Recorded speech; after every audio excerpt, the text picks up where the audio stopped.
Olutalo lwange ne Anita Amongo lwatandikira ku nsonga y'okulinnyirira eddembe ly'obuntu.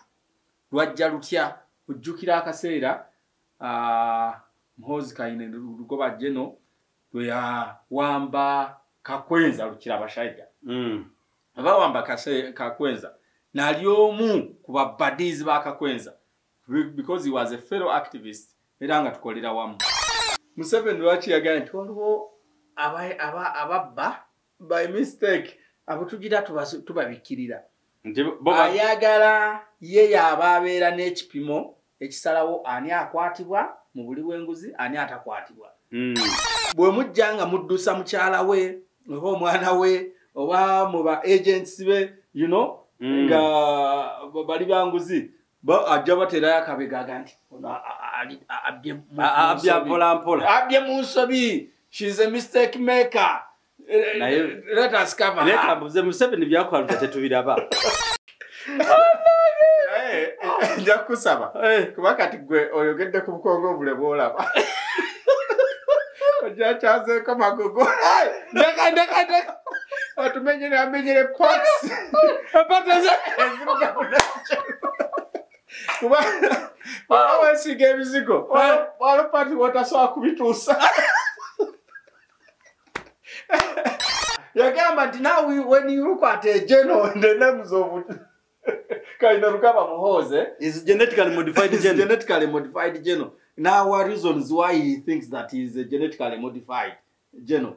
Yagamba teri muntu agenda mu majeni nakola training ey'okumakya n'akawungeezi n'ekiro n'agenda mu lutabaalo n'afuna eddaala ly'obwa general nga bw'omutunuuliranga shape ye eringa ey'ono.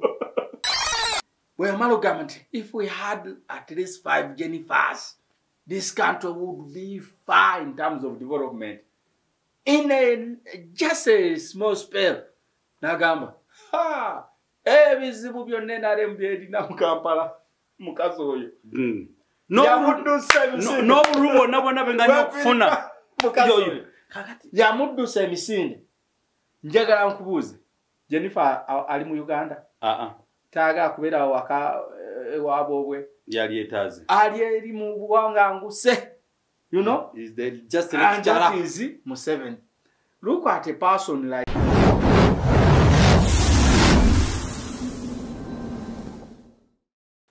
all right, a very good morning, good afternoon, good night. Mwasuze mutya mwasili mutya batula mwena bali ku Mukutu the Flashlight Channel Uganda. Onako lwaleero twebaza omukama bulamba batuwadde ate ne tumwebaza olw'embeera y'ensi yaffe Uganda gye tulimu ne tugamba nti weewa duli boolwo embeera gye tulimu ejja kutereera etejja kukyuka. Twebaza omukama olw'omukwano gwaffe Buwembo Habib gwetwalanga n'atalabika ne tumulanga n'atalabika. Nedda bakabakimanye dda bagamba n'atalabika ensonga ezitamulabisa nga toziwadde. Bagamba abantu nti mbadde nkyateekateeka fayiro yange ne Anita Amongo. Bampa akaseera nga tuli mu kiseera ekyokuŋŋaanya obujulizi nti Anita Amongo yabba amabaati teyagabba. Ng'obujulizi waffe tuli mu buteekateeka leero tubadde ne kooti sebo. Era nagambye olumaliriza kooti nga nkusalako situuse. Kale nzikiriza kati yeewozezzaako mu musonyiwe bw'ata ensonga ezaagano mulabisa zeezo naye kati finally olwaleero abiseeko. Buwembo Habib is aspiring candidate of Lubaga. Twatuuse aspiring. On a daily we are striving to remove Museveni. Okay. If we removed him today, can we still go follow that schedule of 2026 general election? So nze nkyali n'essuubi nti omusajja tusobola omuggyako nga tetunatuuka mu bya 2026. Naye in any case singa kiba kigaanye ne tutuukayo Lubaga sawo wendisebo. Kale ebigenda amaaso mu ggwanga temumbuuza wali ambuuziza ennaku zino kati tokyaleeta wali abamuzeeyi tokyabali abantu gamba be mulaba nga abantu amu sibaleeta nina ensonga lwaki kisaabaleeta. Nina ensonga lwaki sikyabakyaza. Binakyazanga abamu mulaba enneeyisa gye beeyisaamu. Naye nga tugeza this generation guno omulembe guno si mutebi gwokka mutebi Mwagulanyi. Yeah. Kugamba there are things we have to do tulekeko legacy. Tetwetaga kula ntino ku mulembe gwa Museveni kwaliko drone, kwaliko ekiwamba bakazi, kwaliko ekitta abantu, ekibba amataka, ekibba amabaati. Kugamba byonna nga biri omwo. Nga n'omukulembeze omuyeka yagamba nti nno kyerina okukola kiri kimu. Nze bwe mukwata ababbi abangi bannange temba kwatako bwe munaboogera ku bagenda sente bagenda kukola batya? Bagenda ebweru gwanga. Mubaleke babbire wano mpola mpola. Kale kati yakugambye ekyasembyeyo waliwo ababbi naye nga babba mu nsobi kati abo njakubatunulamu tulabe tutoka tunyumemu ekibozi omusajja ono ebigambo abyogera accidentale abyogera yakubwa abyogerwa nti yavaako. No, you see obuzibu we buli nze ntera okugamba abantu nti bwe buba bubbi obukulupya obulabbayi obunyazi obuli bw'enguzi byonna biri ku muntu omu byonna edimasta waabyo yoyo kenyini gwe twogera ku Mzee Museveni. Kaakati buli lwe mukuba enduulu ne mugaa nti omulabbayi wuuno omubbi wuuno ayise wano omuli w'enguzi wuuno ayise wano agenda okwekanga nga musajja we gwe muleeta oba mukazi we gwe omukolaki yemutwalaganya emisinde. If you remember well, former IGG Justice Irene Mulyagonja yawa report n'agamba mukama wange president obuli bw'enguzi tubadde twewaddeyo okulwanyisa ne buli mulyake gwe tudduse emisinde tugenda okwebekeza nga yeekweka mu mugongo gwo. What do you think she was meaning? Nawe yagambira ati amabega ba penalty. There must be black penalty. And that black penalty must be old in age.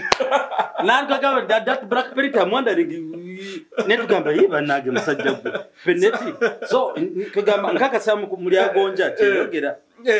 So kati mukaseera kano Museveni lwaki yagamba nti waliwo ababba by mistake abutugira tubabikirira. Ayagala ye yaba abeera n'ekipimo ekisalawo ani akwatibwa mu buli bw'enguzi ani atakwatibwa. Bwe mujja nga muddusa mukyala we oba omwana we oba mu ba agents be nga bali banguzi ajja baterayo akabegaga nti abye mu nsobi. She's a mistake maker. Let us cover her. Mzee Museveni byakwala tetubiraba. Aza amaso gaffe gafa tetulaba. Olabo katolaba obrisa nabandikamba kwa mukwano gwa. Mubere n'abantu abalina omuze bagenda okugamba buba ne mukyalawo. Naye nga atunula ngagamba yo mwami ono okozeemu ensobi. Naye mbigayi bwakola ensobi Janet amugamba ko nto why. No, andika akati tell me. Omukulu amaze okugamba nti nze tibuhabulwa. Kati paboogera olulimi Oluganda erinnya tibuhabulwa tuyinza obutategeera meaning yalyo.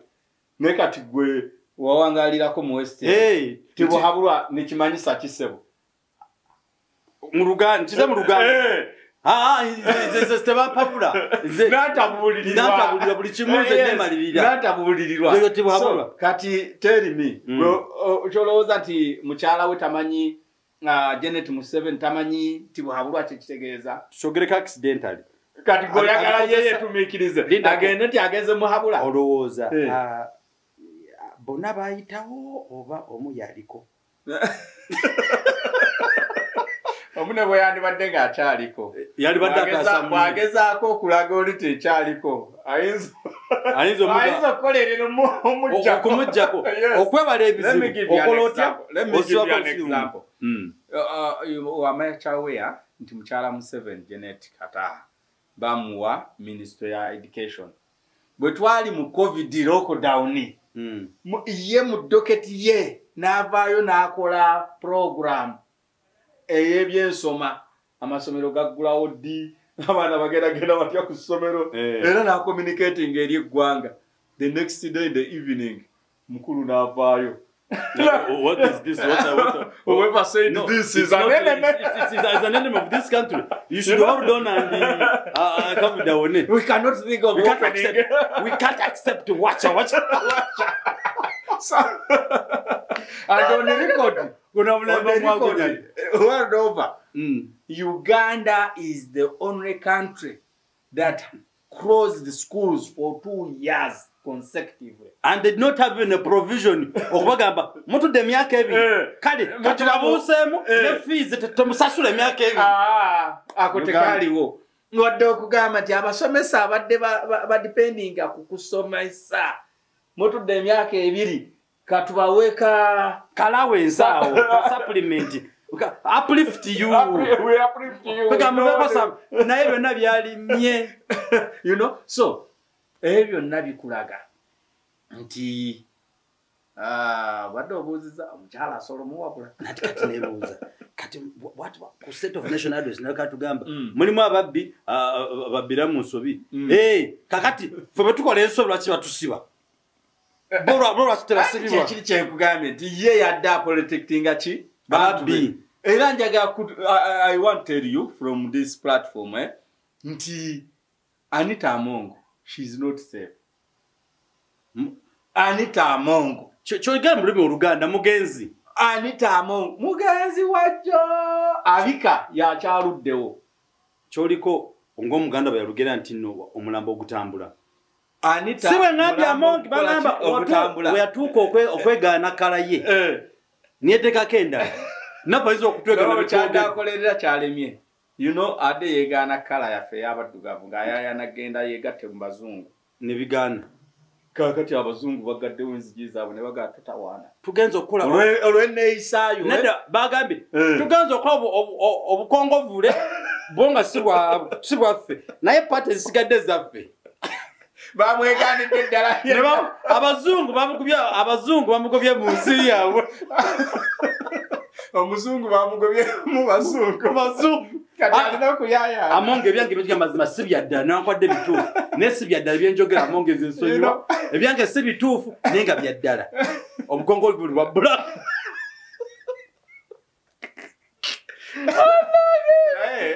Nja kusaba kuba kati gwe oyogedde ku bukongo bule bwolaba ojja kyazeeko magogo ndeka atumenyere pots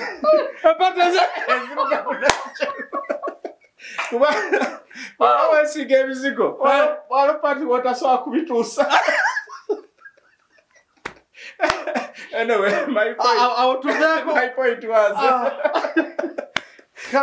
was nti Amongo ali mu babbi ab'ensobi yo twebuuza kwa Museveni yagamba tulina ayina ababbira mu nsobi ayina gamba n'ababbi bebuna bakwata bagenda atwala esente ze bwabwe e Bulaaya kati Amongo batugambye ayina ebizimbe e Bulaaya ate nga Museveni abinonyerezaako era lipooti nekola ki nefuluma nekakasiba nti n'ebizimbe gyebiri kakati yabbiranga mu nsobi this the big fish byagamba tetuzikwatako yabbira mu nsobi kubanga okubba n'akweka n'obujulizi okitegeera ennyumba yadde azimanyi until when abazungu bennyini nga bamaze okulaba nti ono apulaninga ne kala agikyusizza ayagala kujja eno afunyeeyo n'amayumba n'abaana basomero eno ekitegeeza mu nneeyisa yaako abadde natera okusulawo magogo afuneyo oweri era mugongo congratulation wawonye kuba watukisa okwegaana kala n'atuuka n'okufuna amayimba Bungereza abadde agenda kwegaana magogo afuuke mutuuze weri ne bagenza okulaba nedda obukongovule bwa nga babulaaka patsenda sizimanyi neneeyisa n'ebikolwa bifirika njagala nkulaga akabonero k'okuswankula kwe ng'alya njagala nkubuuze Museveni olowooza talina bizimbe mu Kampala omwo mwebiri oba Janet talina abirina mbulirayo ekizimbe kimu ky'omanyi ekya Museveni kale mpaayo ekya Janet kale ekya Muhoozi kale eky'abawala baabwe mwebiri babiteeka mannya malala biyitirivu naye tebabitambuliza ku show kati Anita yakajja mu bukulembeze tanaweza na myaka 10 you know atandise okutambuza Museveni amulambuza kino kyange kino nakitumye n'amannya ga muwalawo kino manya ga kino kya this hospital is Museveni hospital nyatenga this is Janet Ward you know not akomao wamulaba nga ayise asamonize ababaka over 300 MPs abatutte ebukedia n'aba paradinga mu maaso g'enju eyidinga ddwaliro you know naga at my residence I have hosted a number of MPs nata komao nachaza ne mutabani wachi wa muzei you know kakati ye okukwempita okulyanga akola ki aswankula obugaga abadde aswankula buswankula no you know omuntu alyanga aswankula abayagala kulaga nti sisuze njala ndi mukulya you know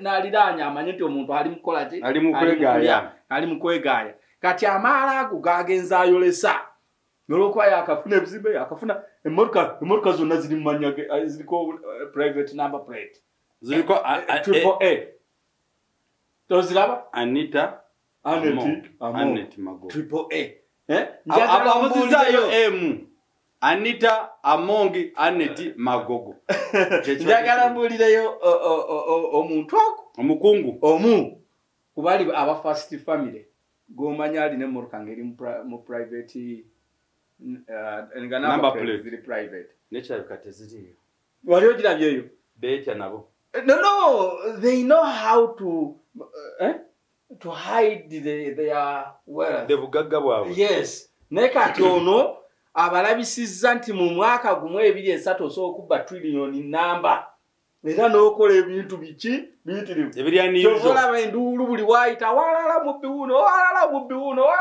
wuno kati ebiddiridde byebyo but why did I say nti olwedde mugenzi abasinga batunuulidde state of national address ne baga nti Mzee Museveni awaanya Anita Amongo siwe guli abadde amusiibula nti amuwaanyi gwasoose okuwaana kye tulina okwebuuza Mzee Museveni y'omu wamulaba mu kibuga Kampala awo ng'awaana Jennifer Musi if we can have these 5 Jennifers this count will be perfect you know soon after so what happened now which means history repeats itself. It is only who fools don't understand the history. Yes.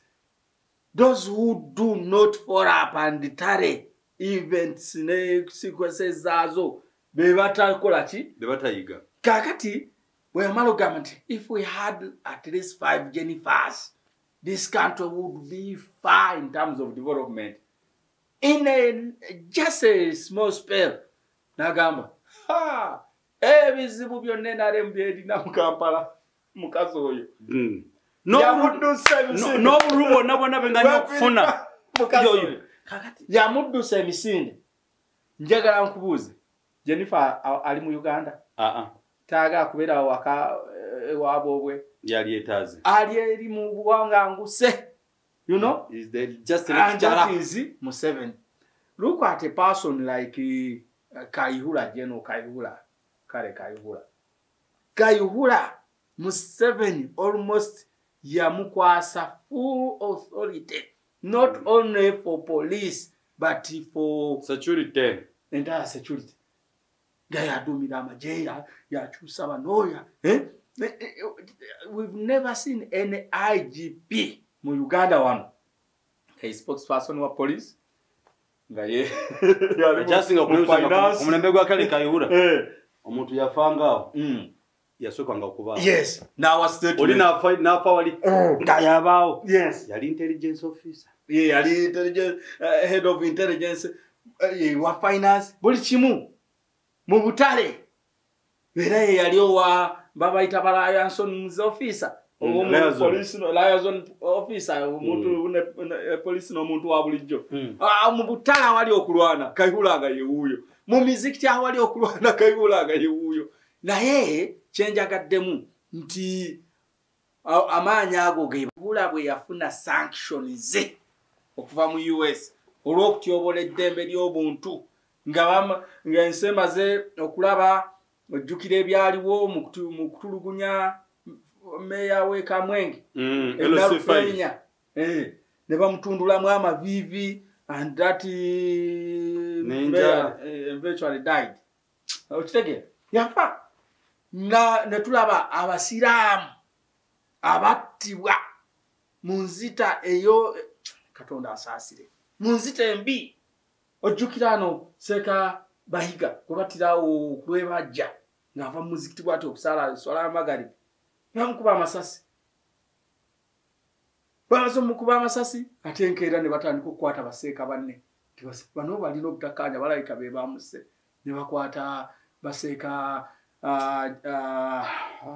Seeka Yunus Muhammad Kamuga Amiru Umma nakasero abo ne bakwata muganda we Murutaza Bukenya bakutte baseeka Kawoya abo bonna then waisa akaseera katono ate gundi Seeka omulala ne bamukuba essasa we bweyogerere Seeka ngafuna mu nyumba naye ayali mugota mu drone ne bagamba teyalwana awo mutawa awo yes yali ava bwati mu katale okuba yali agula kaki ayingira bwati ne bamukuba amasasi you know bawe ba Dr. Muwaya abaseeka Kibundu you know nenga all the same kituna okwebaza nti this generation we've discovered all those issues to be discovered in nenga kitwebuuza nti Museveni abantu ababba bonna babbira mu nsobi oba babbira mu nsobi obakoleddeko kibagamba nti n'obutamanya tebukujjaako musango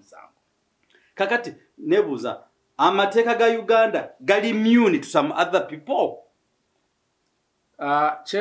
kibi nnyo era kyennyamiza okuba nti ebyo ebigambo byayogeddwa omukulembeze naye intention ye gye tutunuulira kati nti the intention is to cover up his own people, his agents, because him being the headmaster of all these evil devices that we are talking about. Is the chancellor of everything. Is the chancellor of everything. Kati agezaako ogamba nti asijja kuwaayo wendyo naye katukwe kyase yokubiri maybe Tereza mu toddamu kubba obalemera mu point blank ekyokulemerako kimulabisa bakusongamu ne bakusongamu ekiddamu ng'ofuna sanctions kati ate teriwa sanctions yasigala because tasobola kuyaayaana kuprotectinga individual afiirwe enkolegana ye ne gundi government ngeya UK oba eya US you know kyova olaba singa yali asobola okusonyiwa omubbi yenna oba omuntu yenna aliko sanctions to me I think yali asonyiwa Sam Kutesa because who is Sam Kutesa to Museveni?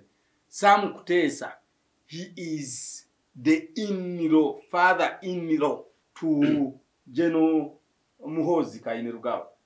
You know? Sam Kutesa yazaala omukyala owa Muhoozi. So abeera mukulu munne wa Museveni. Tuwayeemu bintu bigwe. Bw'abanga yandibadde wa kusonyiwa Sam Kutesa yandibadde ng'akyali mu government. Naye, do you think Ugandans are benefiting these sanctions? Apparently, zijja tukosaamu, but in the long run, we shall benefit from them. How? Singa sanctions zino ziba za ddala. Magogo, Anita, Chidutu, Orelu, never spouses baabwe, never saako sanctions.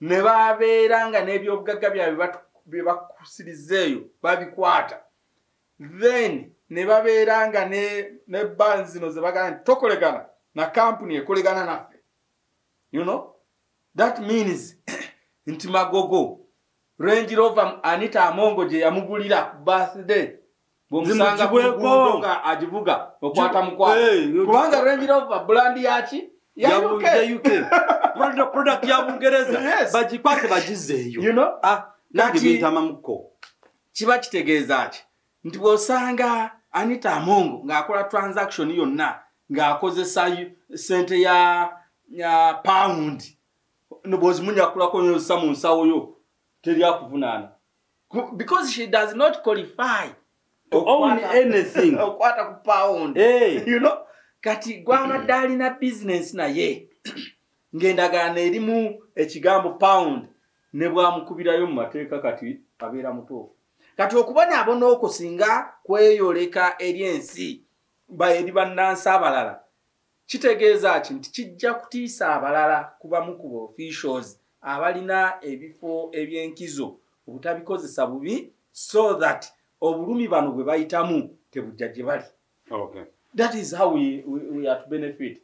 Kakati in the long term of recent next time nekati mu ntandikwa wano of course tujja kukosebwamu badalina naye bakozesa okitegeera ng'abasasula pound zajja Bungereza maybe abo bakozesa ne bafuna omusaala okuva mu nsawo ye bwe baba nga tebakyakolayo kitegeeza nabo gye badde basomeseza abaana tebajja kusobola kuwa fees.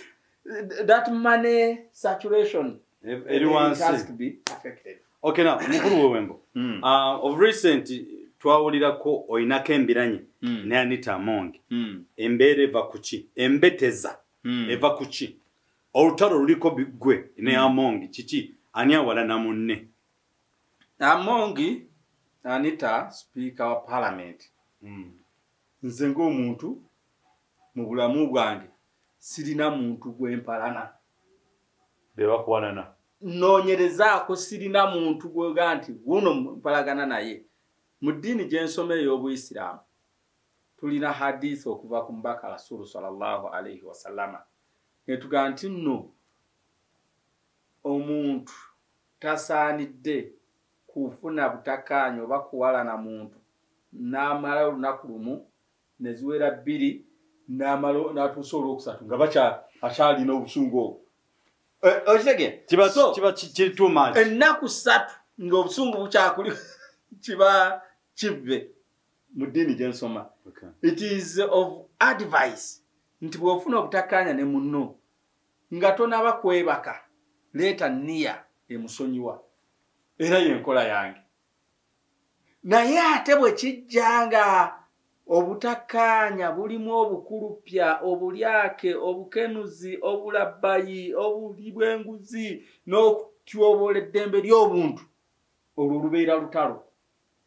Era mu ddiini y'emu gye nsoma omuntu yenna ali mu lutalo kati hadisi ejjira mu lutalo olw'eddiini olw'okutaasa ki eddiini ya Allah omuntu yenna alufiiramu afanga shahidi ye mata omuzira era abazira abo be bagenda okubeera nga be bakabaka they will be the kings of paradise, you know. Kakati mu lutalo olw'eddiini mu kuvunula n'ebivve Katonda bye yagaana bw'ofa ng'olwana biveewo ofudde olwana kujjawo kibi wabeerewo ekituufu era ofanga shahidi. Then nze mba masawe wengwa mba samanyi wewe obadde mutuukirivu obadde mutulije nesanga okitegeera sebo. Kaakati mu lutalo olw'okulwanyisa ekivve olwo si lwa kiseera nti ennaku 3 we ziggwako kibeera tumaca lulina okulwanyibwa mpaka nga lukoze ki nga luwedde. Kati briefly olutalo lwange ne Anita Among lwatandikira ku nsonga y'okulinnyirira eddembe ly'obuntu. Lwajja lutya ojjukira akaseera Muhoozi Kayine Lugoba General lwe yawamba Kakwenza Lukirabashaija. Abawamba Kakwenza nali omu ku babadizi ba Kakwenza because he was a fellow activist era nga tukolera wamu. Twagenda mu lutalo olw'okuyiga Kakwenza n'abula. Kakwenza ne tugenda mu kooti ne tusaayo application ya habeas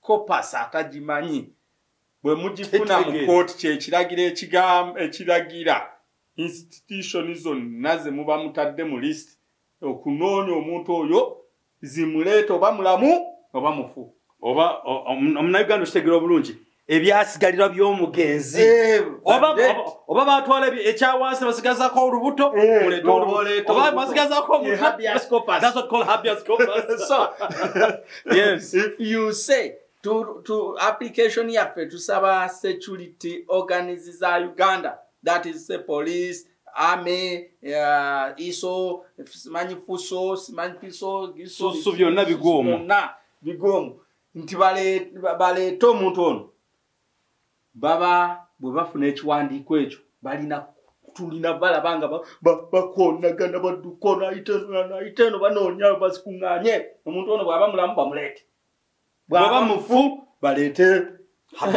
ebisigalira bye kaakati bwetufuna habeas corpus amagye ne poliisi ne bikedduka ne bikasuka Kakweza mu kooti kiro bamuleeta mu kiro era kyewuunyisa nti mu kiro ekyo era omulamuzi yalimu ng'amulindiridde n'omulamuzi n'atakwatibwa nsonyi n'amusomera omusango gwe basaawo mu bujingiriro awo gyali misango gikwatagana ne computer misuse because what they were charging him against nti yakozesa omutimbagano gwe n'adescribinga omwana w'omukulembeze n'agamba waliwo genetically modified organisms manyi kati ye yagamba nti there are genetically modified genomes in the army and he started giving n'alebaleza akatabaako keri ategeeza genetically modified genomes noli n'agamba wabadde ogamba nze yagamba nti now when you look at a genome the names of Kaina Rukaba Muhoze is genetically modified genome. Genetically modified genome. Now what reasons why he thinks that he is a genetically modified genome? Nagamba teri muntu agenda mu majeni nakola training ey'okumachane n'akawungeezi n'ekiro n'agenda mu lutabaalo n'afuna eddaala ly'obwa genome nga bw'omutunuuliranga shape ye eringa ey'ono natandika singa omuyimiriza mu kirasi ya baby ey'abaana nasale abaana bayinza okugamba ti amatama omukyajja alina lubuto is a pregnant man.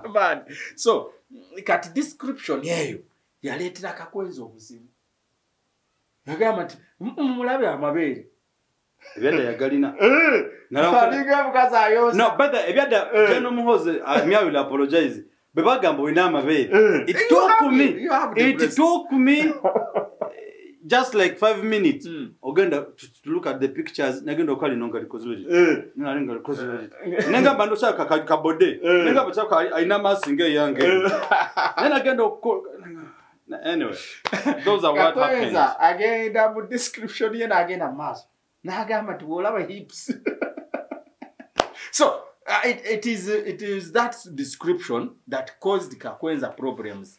However, my interest in the story is Kakweza bamukasuse mu koti bamukasuse ku rimandi atwaliddwa ekitaliya. Remember that those were times of curfew and the COVID-19 lockdown. Kati nga tebatukiriza kukyala kitaliya naye ekyama ekyalimu mu kumusindika mu kiro ekyo n'omusindika ekitaliya gye batakkiriza kukyala baali tebaagala wabeerewo omuntu member of the public alabe Kakweza empisa gye baali bamuyisizzaamu kati baali baagala bakreatingewo healing time for Kakweza agenda okulabikako mu public at least ng'aliko somehow asobola okuyimira naye bagenda okumuleeta twalabanga okudda okuripotinga mu koti yayitanga ku Zoom ate Zoom eyaabwe mu biseera ebyo bakozesanga na audio nga n'ekifaananyi tokiraba to continue hiding those info. Yes. Oluvannyuma ekiseera kyatuuka Kakweza ne bamuwa bail ojjukira conditions travel documents zibeere mu kooti national ID zibeere mu kooti aleete simanye ebyapa bwe bagimuwa nali omu ku ttiimu eyagenda okumunona ekitaliya bwe twatuukayo ne release order ya kooti abase batubuzabuzaawo Kakweza ate yageze tugaa tetuvaano musibe kooti etugambye mu mutuwa n'ebiwandiiko biibino kumbe munda mulimu emmotoka y'amagye yali double cabin nga Kakwenza bamutadde dda mu double cabin wali tuli awo nga bamutuyisaako ki ne bamuyisa mu kkubo ddala eritakkirizibwa kukozesebwa muntu yenna ali aliyita mu prison ne wabaawo omusirikale atubbirako nti muli wano mulinze Kakwenza n'emmotoka eyo gye mulabye egenda yemutudde. And that was the true of the truth. Yeah. Kakati goyingiramu wa kakati Kakwenza bw'amala bamuvuga bamutwala ewaka the following day n'ayogerako eri bannamawulire eri eggwanga n'alaga omugongo engeri gye baali bamusunyiza ng'oyinza okulowooza nti baakwata ebyambe ne bamudesigninga omugongo ne bagufuula ng'omukeeka. oli natugamba no akabadde kaveera nti yeyabaza oli si Kulaije bamuyita Kulimbaje kitege nati Kulaije layi kimanyi kulimba Kulaije limba bulungi ye Kulimbaje kati n'ebigambo bino si byange bya mukuru Buwembo Habibu nanga ali mu kunsomesa ekigambo Kulaije kitegeeza Kulimbaje limba bulungi Kulimbaje najja n'agamba nti amwe abatamanyi firimu nga bwezanyibwa abantu bambala akaveera kakolanga ttatu ki kati Kakwenza kye yalaze. Kakwenza najjayo obujulizi obulala bungi n'atuuka n'okutukkiriza ffe abamu ne tumukwata ku mugongo bwe tuti nga ebikuyiro ebiri mu mugongo gwa Kakwenza nga byewuunyisa ng'emigo gye bakubanga Yesu ebyemiwaatwa nga kweguli ekintu ekyo n'ebyaddala nga tuli awo abasajja bano bakuba nkugambye nze lwaki olaba nti bwe mba njogera ku bigambo bino I do not remain the same. Tolooza nti gano amaziga aganvaamu nti ga mirembe. Buli lwe ndowooza abantu bonna abakwatiddwa mu makomera bye bayitamu ku mulembe gwa Muzeeyi Museveni, I can't remain the same. That's very true. So people like Kakwenza, if he is to tell his story, the real story of what exactly happened, I don't think that he can even ever tell exactly what happened in the houses where he was confined from. What if a story is that so akolachi kokera ngo cherekereza no gamba ncho liva nacho, you know, otuka So in brief, embeere eyo yaleeta debate mu ggwanga lyonna okwogera ku state torture. State okutulugunya bannansi kiyitiridde. Debate bwebeerawo yatuuka mpaka mu parliament. By then, Anita Among was the deputy speaker of parliament. She was deputizing the late Jacob Oulanyah. Jacob Oulanyah yali bambi naye mu bizibu bye. Anita Among nga yatuuza parliament in biseera. Debate was just state torture. What do we do? She uttered a statement that in quotes, in Uganda, we have no torture, state torture. Only we are having a masqueraders of torture. It was bad. And she cited an example that one of our own here, Honorable Zake Francis, of recently won a torture case. But soon after, he was seen in Tanzania participating in athletics, and he won ourselves a gold medal. That's among. That's among. But it is that utterance, eyaleetera Zaake in the evening of that day, nayo genda ku Twitter account ye, nakola statement. Namwanukula. He was so angered. He was mocked, you know, by the so-called Anita. Ngamuyita and he was a mockery of state torture. Nenga Zaake bami musajja tumulabye embeera emirundi okutali kumwe ekitali ebiri. Yatulugunyiziddwa mu ntulugunyizibwa embi. You remember the incident of Arua where almost Zake lost life. I was so lucky. I was amongst the people, few Ugandans who visited Zake. We yali mu mbeera eyo ng'ali Lubaga. Jjukira bamuleeta Lubaga South wa. Zake ne tumutuukako. Nga talinga muntu. Amaaso tegalaba. Ekifuba kiringa ekigenda okwabika, bwekyepika, bwekidda. Zake engalo nga ziringa ze bookyezza omuliro. Zake nga so, to Anita Amongo, that was a mockery. Kakati? No, not a mockery. The statement was like, that is masquerading. That was masquerading. So, Zake was merely masquerading in the hospital of Lubaga Hospital. You know, Kakati, Zake nakola tweet. Nagamba, I wonder. Some people are not shameful when they merely open their mouth and ejaculate words. How can a mouth ejaculate? He defined that the mouth of a monkey merely ejaculated words. That ejaculation among ye yakoma chiwulira. Ngasoma biology. When a man reaches orgasm, he ejaculates. You know? He ejaculates. Maybe not just practically. My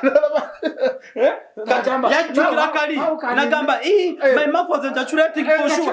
Zake ndenda kwa commissioner. Era Zake ne batandika mu bulyo mugoba ku commissioner. Kati azi bino tutwabule tubawa history eya Zake embonya binaku eva. Ejaculating with the mouth. Kati kuba kafana no. You know, kakati munange nga omu ku bantu abaali bayiseeko mu state torture. Nga omuntu abadde ne banne closed bodies like Kakwenza abaali bayiseeko mu severe state torture. Nga buwembo omuntu ayali akyaliddeko kuba twaba torturingiddwa state ab'enjawulo. I had visited Stella Nyanzi, you remember, nga bamutaddeko embeera avuddemu n'olubuto bambi from Luzira, you know, Nana Mafirika Nalongo bamutocharinga n'avaamu ne Nabana. Of recently Uganda Human Rights Commission yakalagira bamuliyize million oba bagamba oba 5 zinti million 5 mu Nabana we gwe yafiirwa. You know, through torture. And someone comes out to say they are merely masqueraders of torture. There is no torture. You know, ng'omuntu ayali abaddeko n'abantu abo ab'enjawulo abayise mu kutulugunyizibwa okw'enjawulo. Ojjukira omukyala gwe baayambulira ku lw'e Masaka mu luguudo mu Makati. She's even a naked member of FDC. Mukyala Fatuma alina byona. Ne bamwambula. Ojjukira Ingrid Turinawo. Abasirikale bakutta amabeere bagasipizinga bwe bati. Ojjukira Dr. Kiza Besigye. Mulagwawo ku roundabout nga giribatira bwana amufuuyira pepper spray mu maaso. Eventually amaaso ge up to date tegafunanga sight nungi. Kati Anita Amongo yenga agamba nti all of those are masqueraders of torture. There is no torture. You know? Mr. Twitter. Yes. Anita Amongo byonna bina bivudde kwebuuza Museveni abantu abakola ensobi bo bafuna promotion mu ggwanga lye. Bw'okola ensobi nga you qualify for promotion. Awo tuveewo ewa mukulu. No, wabuuza ekibuuzo lwakuba neetoolodde nnyo I think. Wabuuza obutakkaanya bwange n'Anita butandikirawa. Sinakyanukula. Mbadde wa background yawo. Kati mu bufunze. Ebyo byonna ng'amaze obyogera batandise okumuvinga session motion ya Zake ku bwa commissioner nempita ba activists bannange ba victims bannange aba state torture ne bagamba ensonga eno tulekenga lutalo lwa Zaaki yekka era lwaki parliament bwebange erisinsiya tetunuulira genesis ya tweet thani okutunuulira tweet ne meaning egirimu. What was the genesis? The genesis was upon the mockery from the deputy speaker. Because bagamba nti awali omulema tofunyizaawo ki ngalo kakati gwe oli kuzaako atuuse ku mugo gw'entaana omugamba nti aywe masquerade wali ozanya bufirimu kamuviko kamuviko netukirizigana netutuuza press conference yatuula ku Popopo Memorial Hotel awo mu Lubaga South netuwa Anita Among ultimatum ya nnaku 7 aveeyo yeetondere aba victims of torture bonna ne ba relatives baabwe ne bannayuganda bonna olw'ensonga nti ba victims boba mockinga oba in one or another oba promoting ati torture, you are torturing them too. Then ba victims bano abantu abasinga okunyigirizibwa nga bali mu mbeera in that kind of situation. Yes, they are the relatives. There are people who are tortured psychologically, there are people who are tortured physically, yes. Tortured emotion kugamba no olina kuamba kugamba ndonde kama bulumi ndivugamba oba ngabusinga noboli ochitegere oba nako oba ogenda kumira wonze. We have seen a number of parents who have lost lives ngabana babatadde mu mbeera ezifanaganako bwezi. So the call was to outside quarters neba buuza ofaaki ne namba 3 eggwanga nengamba namba 3 yani nga speaker of parliament nembaganza atali member wa parliament ate mbeera ntya ne business ne speaker nti Buwemba Habibu speaker agamba nti oyagala kumutta kyekingatta naye era ngaani gwe nalinzise mu bufunze ne bakubira IGP Martin Okoso Ochola naga nti omusajja tumulina yali in charge of interrogation ne center yali ono omusajja wa PR wa CID headquarters atwine linye ddala nimvudde mu mutwe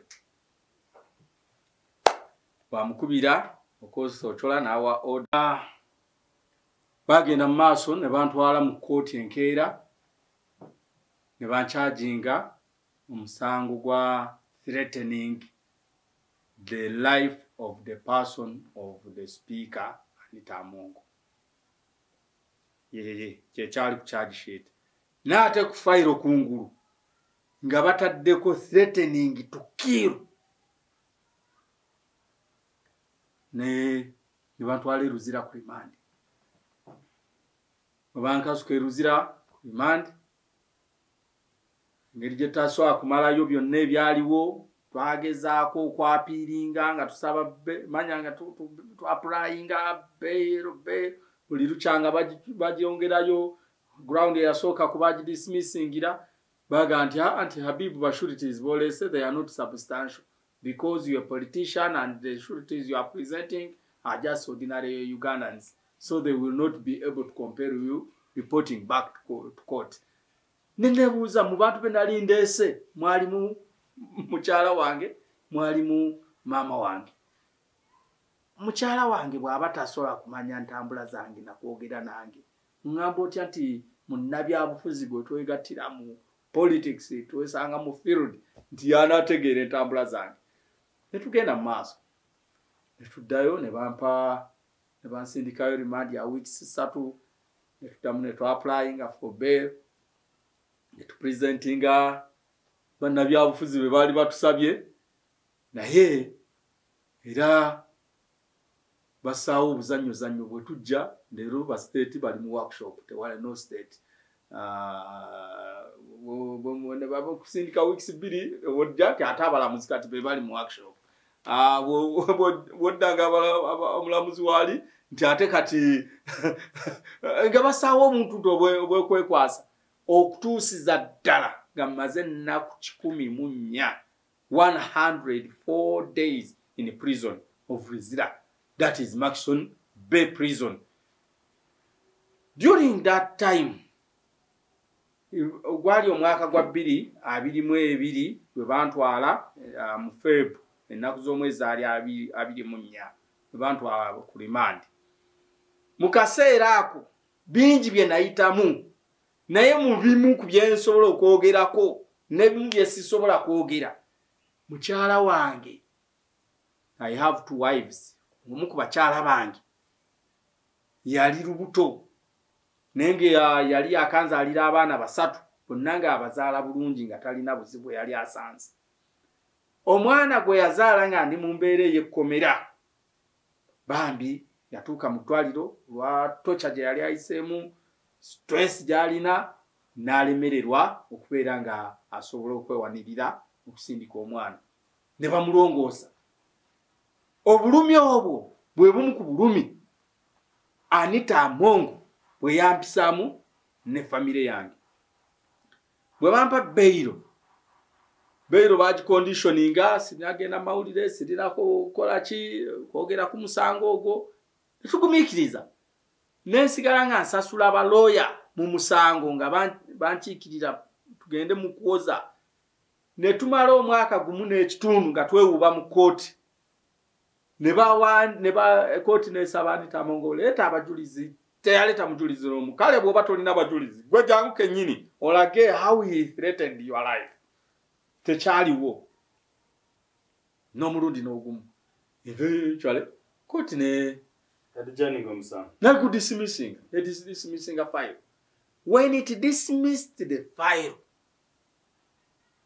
on the ground of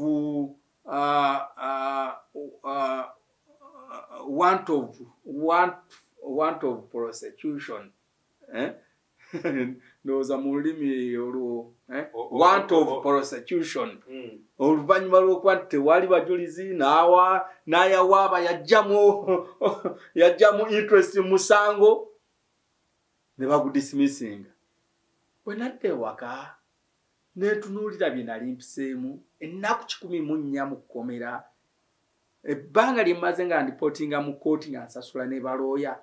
Omukyala afunye ekiso olw'okubeera kwange mu kkomera, bizinesi zenfiiriddwa neŋŋamba nedda. You cannot just merely dismiss a file without any remedy and we say are we okay, we go celebrate. Neŋŋamba nedda, katugende tuseeyo criminal appeal. Ne tugenda mu high court ne tusaayo criminal appeal nga nemulugunya olwa magistrate court okudismissinga file without any remedy. Kyannaku nnyo appeal eyo nagisaayo mu July wa 2023. To date it has never been allocated. It is a shame. Oba Anita Amongo yali akwepikira. Akunepikira atya? Nakwepikira nga ulira alaba omusobola mu bintu biri. Lwaki tayatula? Ne mugamba no ndeka tujja kimubuuza kiki nnyo afaaki n'ensi afaaki naawe. You know, nange neebuuza ebibuuzo bingi. Okutulugunya omuntu n'omusiba n'otakoma musiba no influencing a prostitution process ne bamudinayinga bail n'otakomaawo n'akola apiiru nga tagikoze nakuggwe ng'agikoze ku court. You know, I challenged the magistrate court in the high court. Naye ne file tebagyalocatinganga. Bwenalabanga tebagyalocatinga mwezi gw'omwenda ogwa 2023 nensalawo ngende mu civil. Ne tukola civil suit together with my team. Ne tusaba batucompensating olw'ebyo bye tuyiseemu. Omusango guli mu Civil Division High Court. Since September of 2023 to date, katuli mu gwa mukaaga gwa 2024, the file has never been allocated. Who is in charge of allocating such a file? Justice Sekana Musa. kyakola mu kkooti Katonda yasinga okumanya. That level of injustice is what we are fighting for against. Enforcing injustice. The level of injustice we are fighting, injustice that is taking place in the country. Episode 1 untold the story Mr. Buwembo, the MP to be Rubaga House. So do not forget to like him. Do not forget to advise him on how things should be moved. What do you think? What you be your forward? How can you advise Omukuru Buwembo Habib? Kochitu chino. Anita amonge chamutu sizako. Neto chajaise mumuluzira. Things of that kind. Things of that sort. We are fighting for rights of everyone. We are fighting for equity of everyone. By God's grace. Similar abatulaba. Tujja kutandika ku episode 2. Abatulaba njagala nsaba nga ffe abali mu kisaawe ky'okulwana bingi bye tuyitamu. Ne buli omu asobola okulwana ng'alwanira waali. Era several doctors nkwebaza. You know, this is a contribution enough. Creating that camera where victims like me can able come and speak out and the voice reaches to so many people. That is a contribution. Keep it up. Amina. Okukulwana kwa man. Just imagine a situation. Ngabo twali wamu ejindi Masaka. Ne oba broking wali. Walaba amajenge jege isamu ne police. Singa president te waliwo cameras. Uoloza checha alisolo. They are those cameras that protected his life and our lives. So buli omu abeeko kyakola ki nze bwe mba nsobola okuva n'enjogera nesikoma mu kwogera ne ŋŋamba nti kaŋŋende ne mu kkooti nnwane nesikoma mu kulwana kokka ne ngumira ebirala byonna because I'm a frontline fighter. Nange mba nkoze eki mba ntaddeko contribution. Ne waliwo n'omuntu ali eyo nga bino byonna agamba nze nkyatidde. Kale contributing ayuka mukosa data. You chege contribute data to Dr. Mugabe nti munai ekitimba tekivako. You know? No mulala bwobanga osobola okupostinga ku Facebook against the injustices, all kinds of injustices that we experiencing in the country. Obavumirira buli bwanguzi chikole ate bwoba okikolera kikole nga okiddingana consistency in what you are doing. Never relent. Toddirizanga tokivaamu. You know, bwe tunaakola ekyo tujja kutuuka ku buwanguzi bwe tukolerera. Njagala okusaba Katonda omulungi atuwadde obulamu atukuumire omwagalwa waffe. Komanda waffe atukulembeddemu mu lutabaalo lwe tulimu. Komanda waffe His Excellency Robert Kyagulanyi omusajja ateetiiririra ayimiridde ku magulu gabiri okulwanyisa obutali bwenkanya, okulwanyisa obulabbayi, obubbi, obukenuzi, n'effugabbi n'okulinnyirira eddembe ly'obuntu nga talina gwatidde ku liiso. Kusaba Katonda wange otukuumire omwana oyo, tukuumire muganda waffe, tukuumire omukulembeze waffe, kitaffe, kubanga taata waffe bangi mu generation eno era nga mukulembeze waffe. Era otuwa obuwanguzi tulabe ku His Excellency Robert Kyagulanyi ng'atutuusizza ku kaseera kali ke yatugamba nti olutalo nga luwedde tuliyambala engule ya Allah. Kusaba engule eyo tujambale tuwa obuwangazi n'obulamu obulungi era bwe tuba tujambadde tubeere nga tugyeyagaliramu. Tusome ku Museveni ne basajja be bakanywa musaayi nga tubasomako mu byafaayo.